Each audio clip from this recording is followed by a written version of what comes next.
I think they will rue the day that they put Pam Bondi in as Attorney General and Kash Patel as director of the FBI.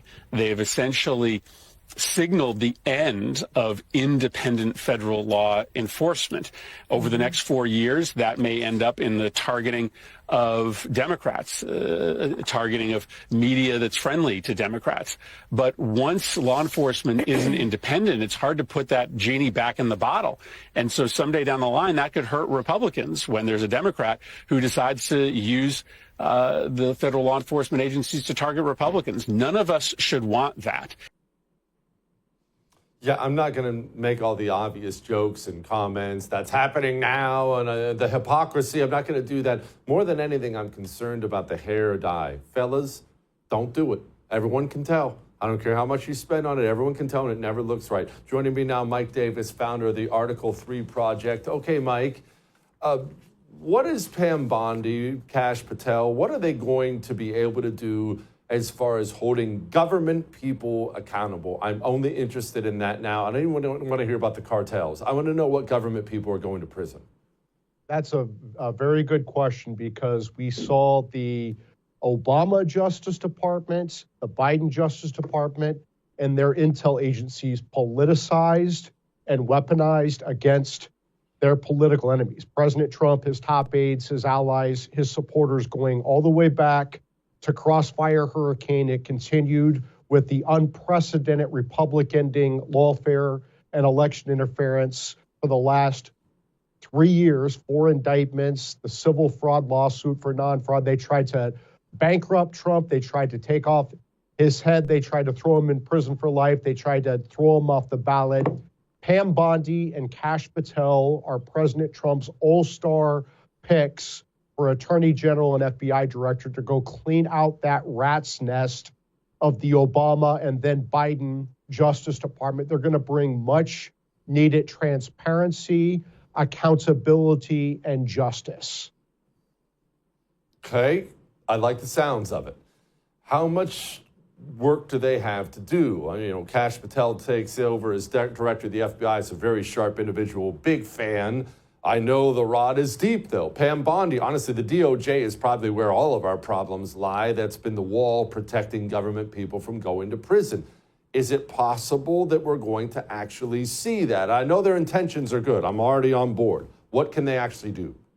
They are 100% going to go in and clean out the rat's nest of the Obama and then Biden Justice Department. You're going to see actions on day one, on January 20th. And then when they get confirmed, when Pam Bondi gets confirmed as Attorney General, when Todd Blanche gets confirmed as the Deputy Attorney General, when Kash Patel gets confirmed as the FBI Director, you're going to see heads roll. You're going to see these career officials in these senior posts at Main Justice and at the FBI get reassigned. They're going to lose their jobs. So they better get used to changing diapers on the southern border, because that's what they're going to be doing until they get chased out of the Justice Department, including the FBI.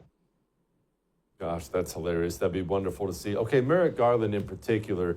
Mike, I know I don't have to get you rolled up to go after Merrick Garland, but what he's done with his position as Attorney General, it's criminal, it's egregious. What are the worst things in your mind he's done?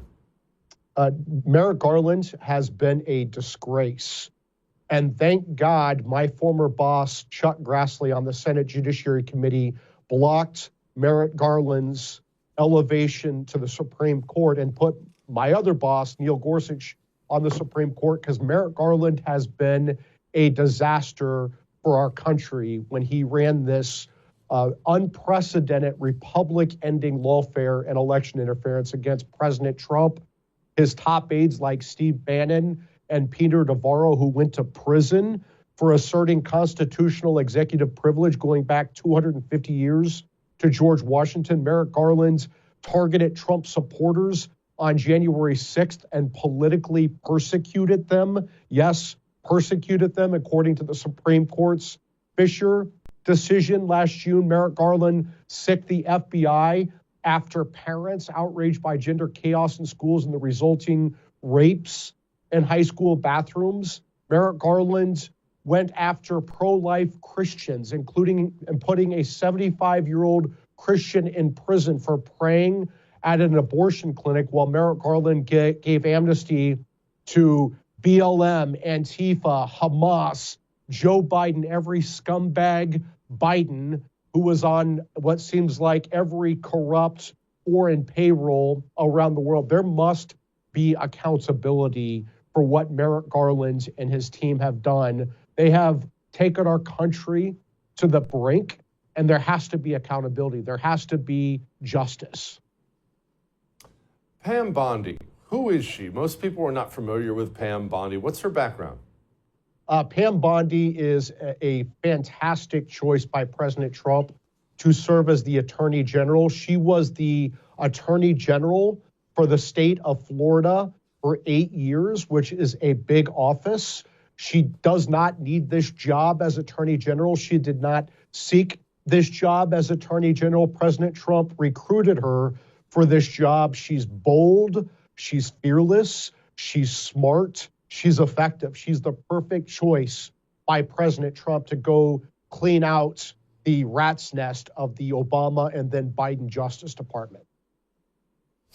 DNI isn't part of the DOJ, but just like CIA, it does work with the DOJ. That whole thing rhymed, and I didn't mean to do that. Tell me about Tulsi Gabbard. What's she going to be able to do? You know what's great about Tulsi Gabbard is she is a former Democrat who saw the light, who saw that our intel agencies and law enforcement have been corrupted. They've become partisan. They've been politicized and weaponized against political enemies. Tulsi has a strong military background. She has insider experience from her time working in the House of Representatives, but she has an outsider attitude. She's the perfect choice to go over to DNI and clean out that rat's nest, just like the Justice Department. What does DNI do, Mike? A lot of people just aren't familiar with it. They know CIA, they know FBI, but DNI is one of those things, the normies goes right by them. Look, I think that I used to work for President George W. Bush, but I think he made a big mistake by creating DNI, the Director of National Intelligence, along with DHS, the Department of Homeland Security. It's just more government bureaucracy. It's more deep state, which are these unelected, largely unaccountable career bureaucrats who work in these intel agencies and in federal law enforcement who think it's their job to make these policy decisions instead of the duly elected president of the United States. And DNI is just an extra unnecessary layer that's supposed to coordinate the intel agencies, and it just creates a morass with the intel agencies, a political dumpster fire called DNI. Talk to me about these Matthew Graves types. What can be done? What's realistic? I know Matthew Graves is resigning, he's gone, but are they off scot-free now? Matthew Graves has done some really, really evil things with his position of power. What is legal? What can be done to him? It is a federal civil rights felony, a very serious federal crime to politicize and weaponize intel agencies and law enforcement against your political enemies for non-crimes. It's 18 U.S.C. Section 241, conspiracy against rights, a very serious federal civil rights felony. And I would say to Jack Smith and his deputy goon, Jay Bratt, and Matthew Graves, the outgoing D.C.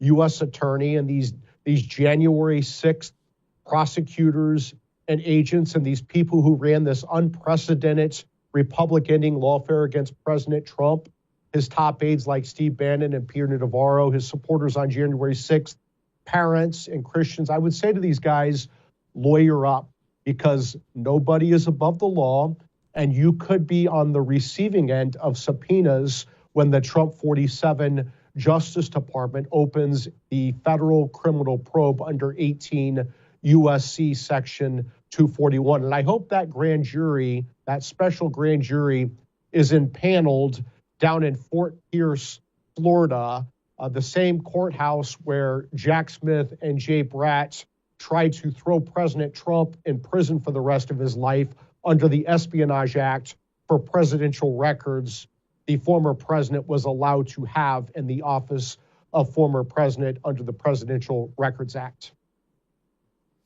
Finally, Supreme Court. What are we anticipating for Donald Trump being able to do there? Is people retiring? What are we looking at?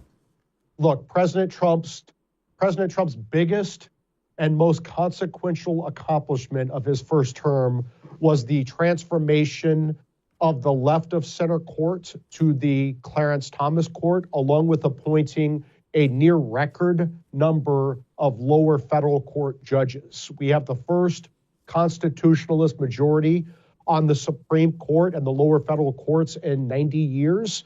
And President Trump, in his second term, is going to pick even more bold and fearless justices and judges than he did the first time. So it's going to be good. We're going to restore the separation of powers among the federal branches, and we're going to return federal power back to the states and the people where it belongs.